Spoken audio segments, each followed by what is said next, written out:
Hi guys, and welcome back to another video review. Today we're doing the US medium Tier 5 M7.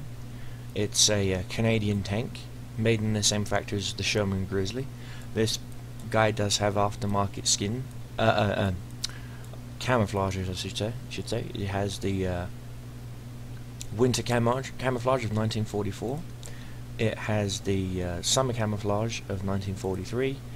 And I have the desert camouflage of 1945. Now, what do I say about this tank?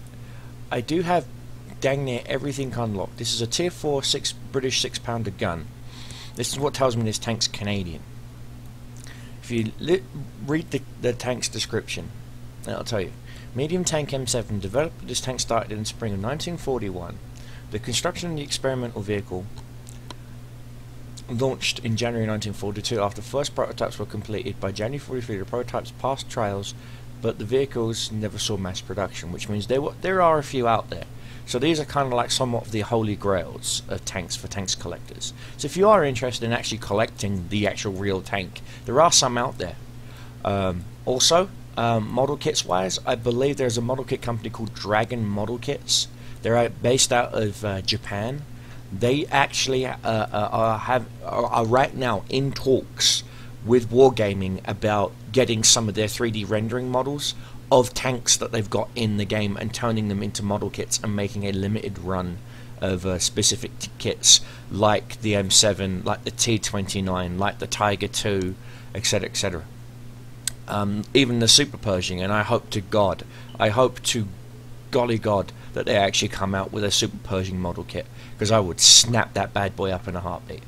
But we're going to get back to the M7 review, and as you can see, its top gun is a British 6-pounder Mark III, 0.43 accuracy. It's not bad actually for a Tier 4 gun. Now, average penetration of 105 with a premium show of 170. You will go plumb through the front of a KV-1. When I first got into this tank, ages ago, I dubbed this tank the KV killer. Because I could kill KVs. Granted, it would take me about 30 shells to do it, but I could kill KVs. And they hated me. It was just when Redshire first hit. And they've got that little hill incline, and for some reason KV-1s thought that they could go up that hill incline, and I would just pick them off, hit them in the tracks, track them, and then just keep hitting them in the rear, keep hitting them in the rear, keep hitting them in the rear, because they couldn't get their turrets around and get the angling to shoot back at you. As long as you kept hitting them in the tracks, every other shot, they were dead. There was nothing they could do. Even still today, there's nothing they can do. As long as you keep hitting them in the track once, then hitting them in the rear. Track, rear, track, rear, track, rear. And if you're lucky, you can actually proc a gas engine shot like I do.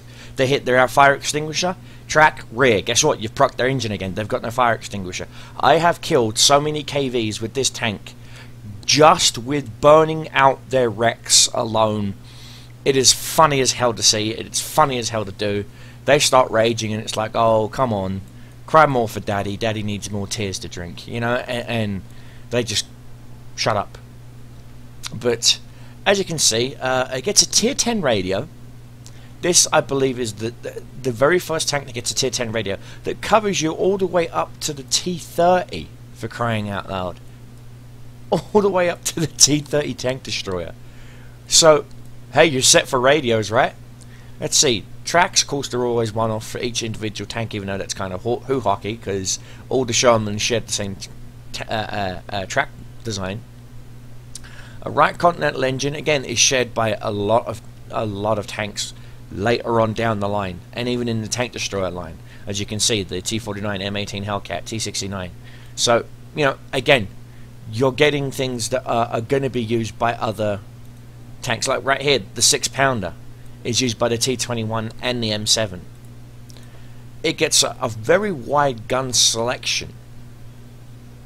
If you look, you can go with the 92mm of pen and 110 damage with the 75mm, or the 110 90 M2 or eventually go with the M6, which you get from that awkward bugger. So I like going with the 6-pounder, apart from the fact that it's Top Gun, but most importantly, you want penetration. Ultimately, that's what you want. You want penetration.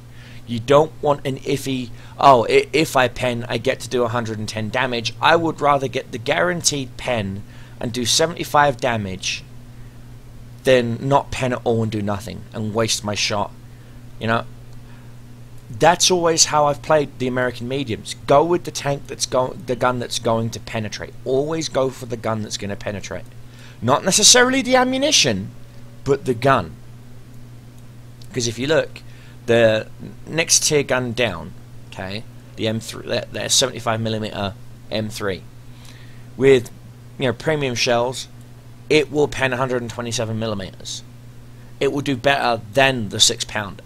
But with a premium shell in the 6-pounder, it will do 170mm. At 170mm, you can hurt T-34s, you can hurt Tiger 2s, you can hurt, you know, heck, you know, you can hurt AT-15s, you can hurt tanks that are 3, 4, you know, heck, even 5 tiers higher than you if you can get flanking shots with that 170 pen. Can't do that with the 75mm. So again, my personal preference is go with the 6-pounder. It's a fast firing gun, you know, 26 rounds per minute, 2.1 second aim time. The aim time does kind of suck balls, pardon my French, hence that's why I put the gun lane drive in there. It doesn't need the gun rammer. I just threw it in for, you know, shits and giggles. And the vents you can replace with something as more usable as, say, coated optics, or pop out, get the spots, pop back in behind cover. You know, use it as a scout tank because it gets the speed. You will see that 60 kmh. You will see it. 26 tons at 460 horsepower. Yeah, your double horsepower to ton ratio. You will see that 68 miles per hour. One word of advice, okay? Once you've got your first tier of skills and you've maxed out the off-road driving, get clutch braking. This thing will, at full speed, will take 2 blocks to turn. I'm being honest with you. She will take 2 blocks to turn. You'll have to start slowing down if you want to turn. And speed is this tank's only advantage. It has practically no armor. Don't even remotely think your armor is going to save you. Even in a tier 5, tier 4 game, it will not save you. It will not, repeat, not save you. Don't count on your armor saving you. This tank prepares you for this tank, the T21. It prepares you for that T21. Why? Because again, the T21 has no armor. The armor will not save you. So don't try and use this tank as a slugger. The gun is great. It is great. It is fundamentally, oh my friggin' god, great. But what you have to understand is this is there are several play styles when it concerns this tank. You've got get to a forward position, light up what you can, and get the get the fudge out of there. You know, get the fudge out of there, and so you're giving teammates heads up. Or roll with a couple of heavy tanks. Use your gun to track enemy heavies, while your friendly heavies can actually get aimed shots at the enemy. Be a supportive tank, or be an arty protector. You know, with the fact that your gun reloads so goddamn quick, tell artillery you've got protection. You've got me. I may slow them down, which will give you enough time to get away. You know, if it's an ELC, you know, you're gonna have a hard time because the ELC is just its gun on the final tier gun on the ELC will go right plumb through you. Okay, in one side, out the other, kill everyone inside your tank. But if it's something like a T50 or an A20, various other light tanks, you can you can handle them with ease. Even if it's another M7, you can handle them with ease, because I know for a fact that that gun on my M7 will go through any M7 in the game. So I'm not worried about that. I am not worried about other M7s. Skills I've chosen is, of course, you know, Mentor for the commander, Deadeye for the gunner. Why? Simply because the fire rate, the penetration, but the low alpha damage, well, that's fine, but if I ammo rack you,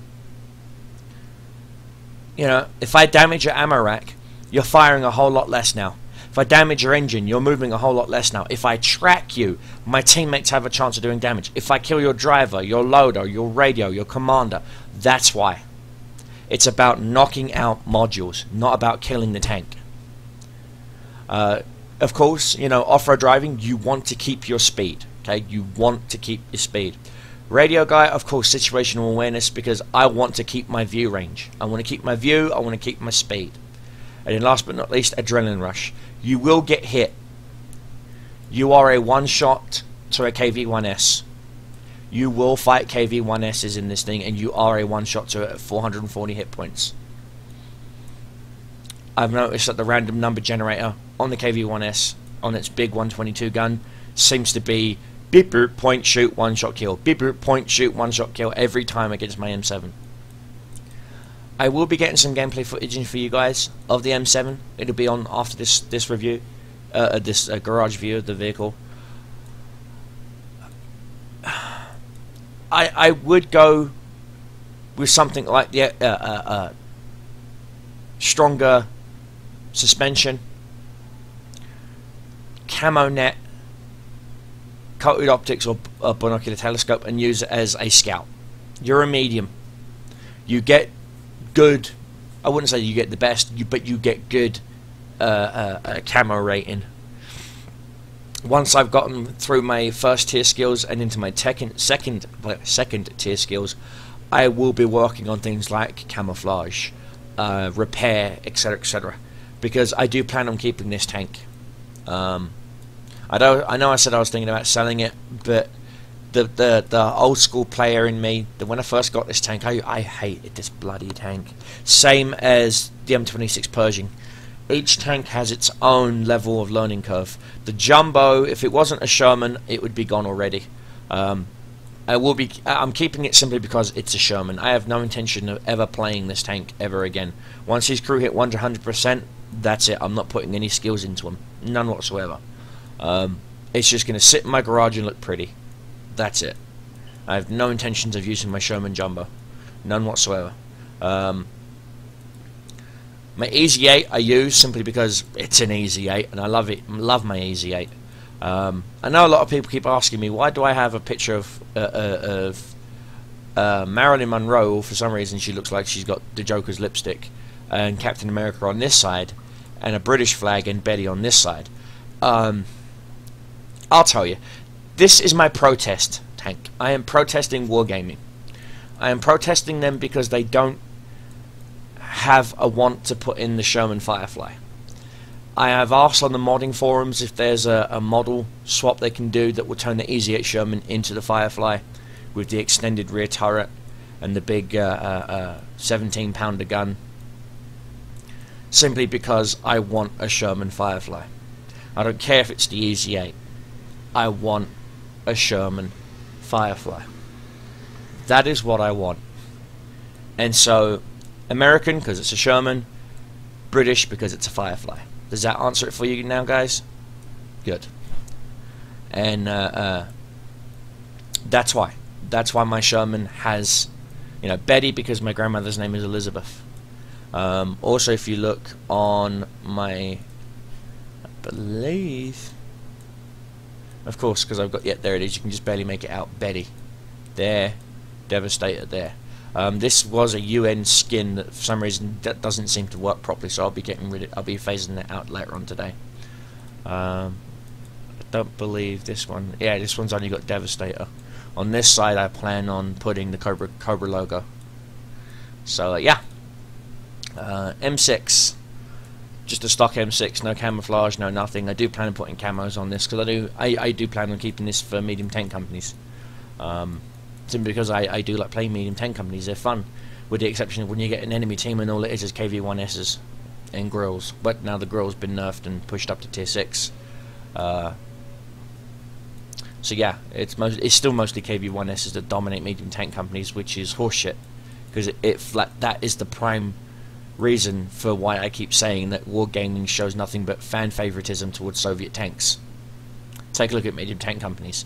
KV-1S, KV-1S, KV-1S, KV-1S, KV-1S, KV-1. All they want is KV-1Ss because it has the big 122.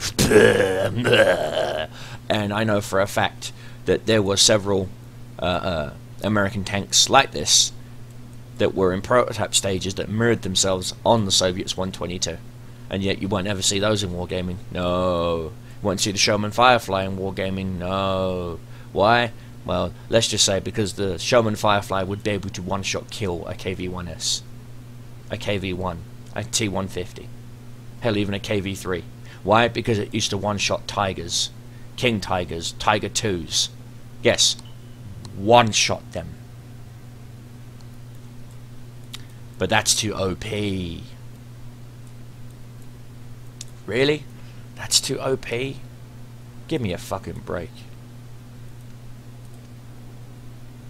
Back to the M7 review. I will be doing some in-game footage. You will be seeing it. It'll be on after this. Sorry about that little tirade about wargaming and their beloved bullshit Soviets, but yeah, that's how I feel about those. So look forward to the gameplay, guys, and I'll see you after the gameplay. And here we see, guys, we're on mines. We're third from top. Enemy have a KV-1 and a Churchill. Panzer 3-4, looks like AT-2. Alacro, Hetzer. Okay, so they got a lot of tank destroyers. So we're going to want to play this where speed is going to be our best friend. And the only way to do that is to probably go this way, go down the 1-2 line, or hit city as soon as you can, and then try and swing around. Oh gosh, what we're going to do? 1-2 or city? Move out. In fact, you know what? I'm going to hit the 1-2.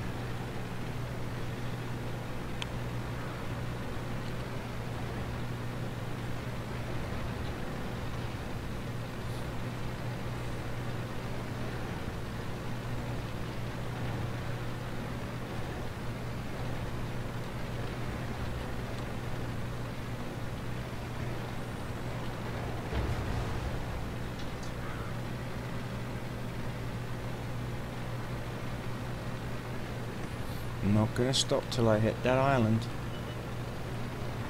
T-82's been lit up. Oh, that would be a rock. That's what you get for paying attention to beep beeps and not where you're driving down.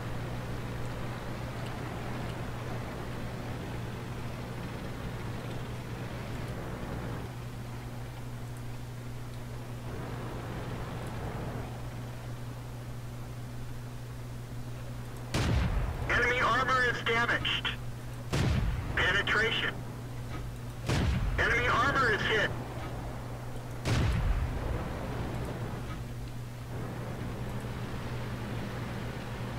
Again, don't stop, keep moving. One of our trucks is damaged.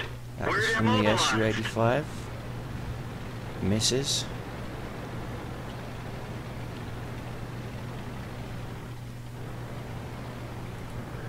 No, I'm not going to hurt that Su-85. Critical hit.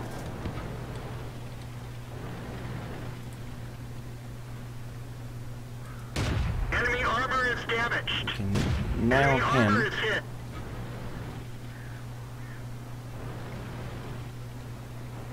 Panzer 1C. His little derpy machine gun. Got a T-34 just bit it by a Hetzer. Come on. Come around. Penetration. Enemy armor is hit. One of our trucks is damaged. Penetration. Got it. Enemy vehicle destroyed. Yeah, can I get shots on that Alacra up there? No. Ooh.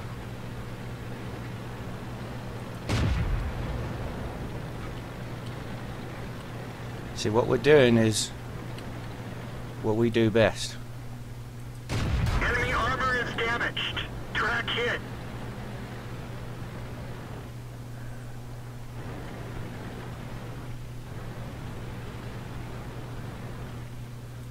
Critical hit. We've lost a track. Penetration. Enemy armor is hit. As you can see, the fire rate of the tank is amazing. I mean, I've done 894 damage with a 75 damage gun. So, I did my best, you know. I mean, look, banked 22, of which I saw 16, I believe, total. Yep, 16. So, you know, that was on a loss. Now, if I would have gone the other way, who knows? But 800 and something damage just by myself with a 75 damage per shot gun. It's pretty freaking amazing, guys. So, you know, you win some, you lose some. I personally, you know, I do like this tank. She's as I said, you know, she can't take a hit. I'm not sure if you saw in the replay, but even that Panzer 1C was actually penning my lower plate with his stupid little machine gun. They need to limit the fire rate of those little fully automatic 20mm.